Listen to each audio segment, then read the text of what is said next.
Now, you might not know this, but Spyro the Dragon was my favorite game. Okay, I get it. I went a little overboard with that joke. Anyway, let's get that off the screen now. Okay, yep, there we go. Anyway, Spyro the Dragon was a little PlayStation platformer that was simple. In fact, it was very simple. In many places it lacked in variety, and it was very, very easy. These were problems that could be remedied by the time a sequel came along. Does Spyro 2 rise proudly over Spyro 1, or is it going to be another Jak 2? Let's dive in and find out. Cue the equally impressive but also brand new intro created by Pat Strikes Back. I am the TheStimpyland, traveling into parts unknown. Now come with me. Join me on my journey to do things. Away I go!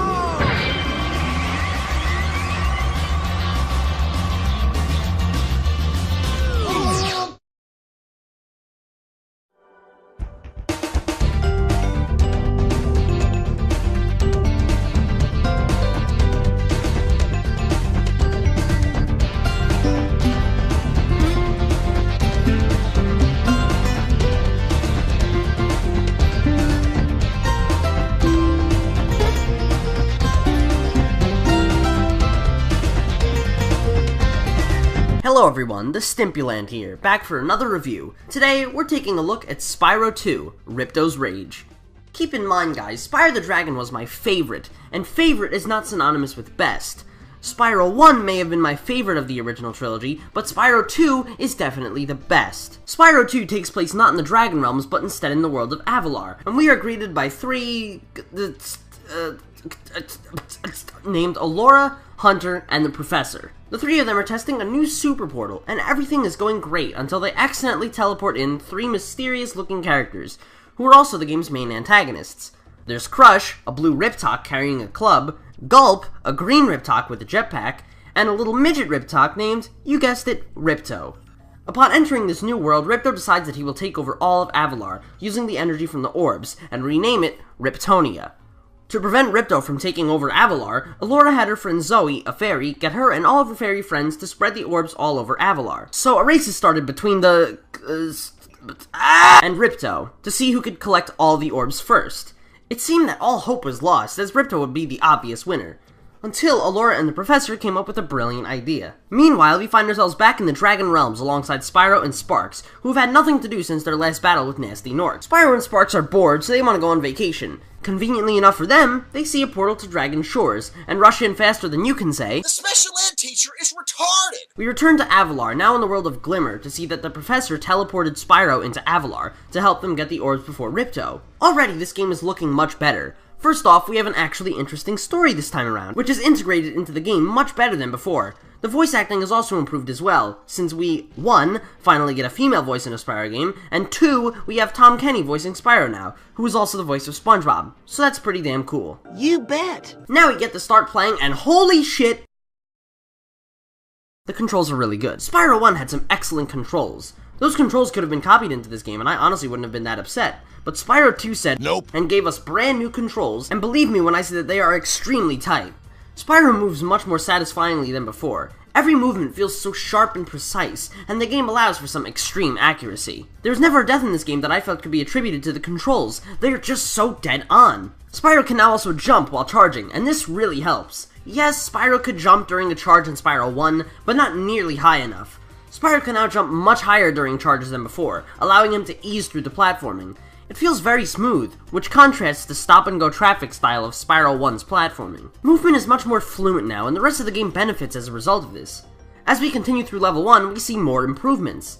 Now, we have dialogue. Each level has a small backstory, making each level unique and much more memorable than before. In the later levels, we even get little in-game intros and outros to each level, which really gives Spyro 2 a strong sense of depth that seems absent from Spyro 1 and 3. What I always loved in Spyro 2 is that there isn't just a stock enemy that's seen throughout all the game. There are instead many different types of NPCs that are seen throughout the different levels.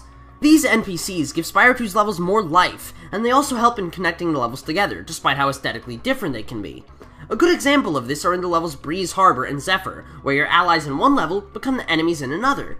It's just that little extra attention to detail that really makes Spyro 2 shine. As nice as the dialogue is, it can be a tad bit irritating. Sometimes, not all the time. This is really only a problem with the first couple of levels, but tutorials can be annoying. It's not like the tutorials are optional, like you can just run up to them and they say press triangle to hear a hint or anything.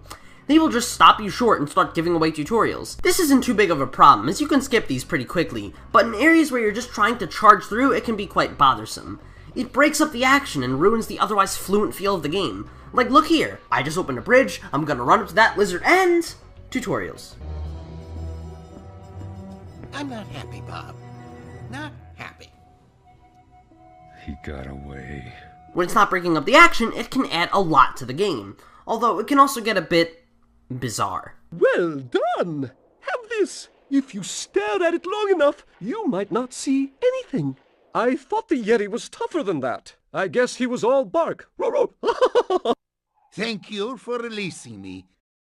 The levels this time around have much more content and much more to do in them, as there are many more collectibles. Gems make a return, and they are found scattered across the ground. Gems also play a much more important role than before. You don't collect gems just for the sake of collecting them, but you instead collect them to progress through the game. Spyro 2 introduces a character named Moneybags, who will help you by opening paths in the level and granting you new abilities, but only for a small fee. A small fee. A small fee? A small fee. Now, gems have an actual use. Picking up gems feels much more satisfying now, as it is much more rewarding.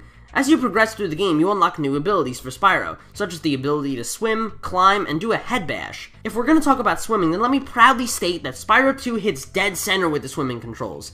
Water controls is something that many games struggle with, but Spyro 2's swimming controls are fantastic. Again, just like on land, I have never attributed any of my deaths to poor control. It's just fucking perfect, really. Gems are no longer dropped by enemies like in Spyro 1, and this is fucking great. You can finally calm down, you don't need to worry about killing enemies. However, killing enemies will still yield a reward. Enemies will instead drop shiny things, which can be used to unlock power-up gates. Power-up gates will give you a power-up for a limited amount of time. These can be immunity to lava, a more powerful flame attack, the ability to fly, or even supercharge. Supercharge? Of course, with the gems comes the lovely scenario of having to search an entire level for gems, only to find the obscure red gem hiding in the middle of nowhere. But, believe it or not, Spyro 2 actually found a solution. By holding down all 4 of the shoulder buttons, you can activate the gem finder. When holding down these buttons, sparks will point in the direction of the nearest gem, and holy crap, that is useful. The gem finder is a lifesaver, and it is simply genius. Just like in Spyro 1, the levels are located in the homeworlds. This time around, homeworlds are much larger than before. Even though there aren't as many homeworlds, or levels for that matter, they have much more variety. Something you'll notice right off the bat is that each of the 3 homeworlds is accompanied by soothing ambient music.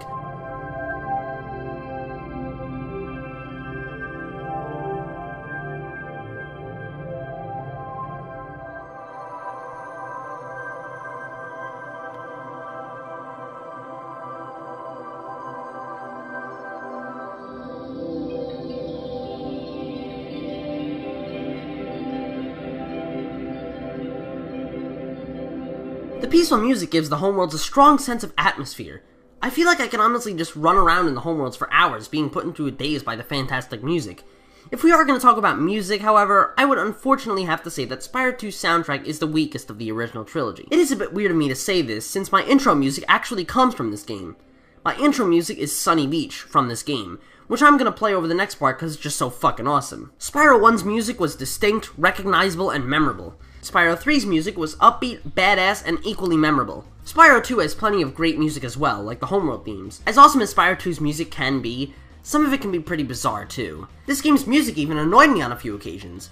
The most prominent examples of this would probably be in the levels Colossus and Canyon Speedway. Keep in mind, however, that being second place to Spyro 1 and 3 is not bad, at all.